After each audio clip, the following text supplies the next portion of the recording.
Thank you very much, Chairman Cotton, Vice Chairman Warner, and distinguished members of the committee for the opportunity to appear before you as the President's nominee for the Director of the Central Intelligence Agency.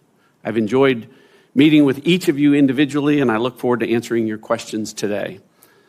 Thank you to my friend and mentor, former Attorney General John Ashcroft, for being here today and for his gracious and humbling remarks. Sir, I am forever grateful for your faith in me.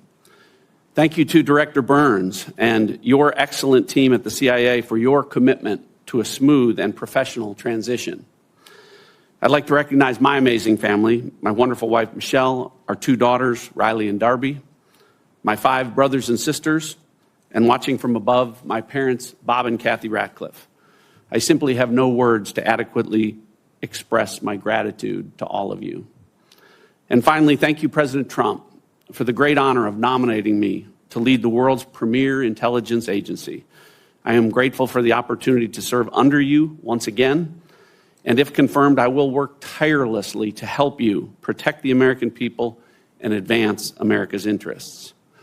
Today, we face what may be the most challenging national security environment in our nation's history. The Chinese Communist Party remains committed to dominating the world economically, militarily, and technologically.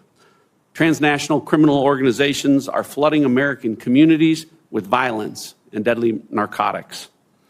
The Russia-Ukraine war wages on, spreading devastation and increasing the risk of the United States being pulled into a conflict with a nuclear power. The Iranian regime and its terrorist proxies continue to export mayhem across the Middle East, and Iran is closer to nuclear breakout than ever before. North Korea remains a destabilizing force, and increasing coordination among America's rivals and adversaries threatens to compound the threats that they each pose to us individually. And numerous terrorist groups and other non-state actors, some of which have even crossed our southern border, still pose a persistent threat to our people and our homeland. These threats converge at a time of rapid technological change. Emerging technologies like artificial intelligence and quantum computing will define the future of national security, geopolitical power, and human civilization. Ubiquitous technical surveillance is presenting unprecedented challenges to one of the CIA's core missions, collecting human intelligence. In short, the challenges are great and increase the necessity of confirming a CIA director who is prepared on day one to take them head on. For roughly a quarter of a century, I have devoted my professional life to U.S. national security. I served as the Chief of Anti-Terrorism and National Security and then U.S. Attorney for the Eastern District of Texas. As a congressman, I was a member of the House Intelligence, Homeland Security, and Judiciary Committees. As Director of National Intelligence, I had the privilege of working closely with President Trump and oversaw the 18 agencies of the U.S. intelligence community, including the agency I now have the honor of being nominated to lead. In each of these roles, I served with fidelity to the Constitution and a strict adherence to the rule of law, and I have always prioritized American civil liberties, something I will continue to do if confirmed to serve again. Each of these experiences has shaped me as a leader and national security professional.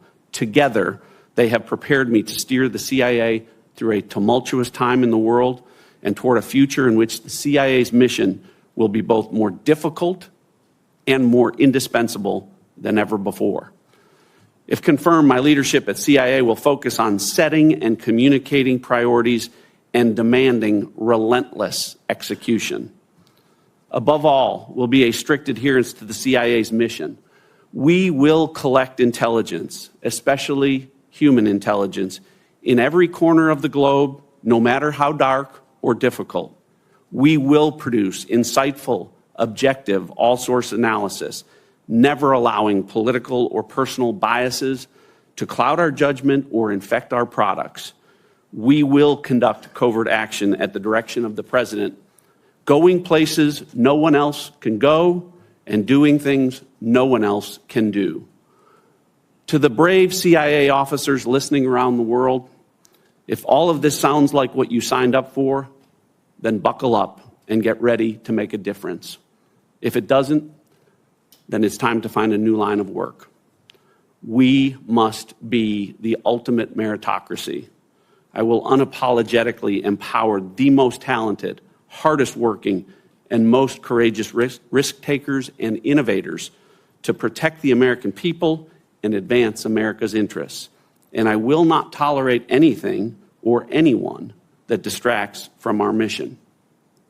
It would be inappropriate in an unclassified setting for me to discuss in detail some of my views on intelligence collection priorities, but I'm happy to do so in the classified hearing that will follow this one. However, if confirmed, there are several organizational priorities that I plan to focus on that I'd like to discuss here. The first is talent. As you are all no doubt aware, the CIA has a remarkably low turnover rate among its workforce. This shows the CIA's success in attracting mission-focused public servants who find deep meaning and value in the unique work they're privileged to do every day. But in some cases, it also suggests that complacency is tolerated. High performers hate nothing more than mediocrity, and nothing poisons a high-performance workplace culture more than leaders who don't hold team members accountable when they don't meet expectations. The CIA must be a place that incentivizes and rewards meaningful contributions to our nation's security and holds accountable low performers and bad actors who are not focused on our mission. It has been said that the CIA's World War II predecessor, the OSS, described its ideal recruit as, quote, a PhD who could win a bar fight, end quote. This sentiment is the essence of what today's CIA must recapture. But we must find that fighting spirit in recruits whose talents, skill sets, and backgrounds are more varied than ever. I will also work to develop pathways for mid-career professionals with highly sought-after skills to fill gaps in the agency's workforce and for CIA officers to do rotations in the private sector that broaden their perspectives. I am committed to protecting and supporting CIA's workforce. We will fully investigate workforce health and wellness issues, including anomalous health incidents. Our officers must embrace a culture of toughness and resilience, but we must also be clear that when they put themselves in harm's way, we will make sure they are taken care of when they return home. We owe that to America's men and women in uniform, and we owe it to the silent warriors who risk their lives in the shadows as well. Altogether, these talent strategies will be particularly important in addressing another organizational priority that I will focus on: technology. At the CIA, technology is both a tool and a target. As a tool, technology is baked into nearly every facet of the agency, from the spy gadgets imagined and created by the Directorate of Science and Technology and used by the Directorate of Operations, and the cyber capabilities deployed by the Directorate of Digital Innovation, to the Directorate of Support, using new technology tools to support our workforce, and the AI-powered large language models used by the Directorate of Analysis. But over the decades, as technological innovation has shifted more and more from the public sector to the private sector, the CIA has struggled to keep pace. As a target, technology is more important than ever.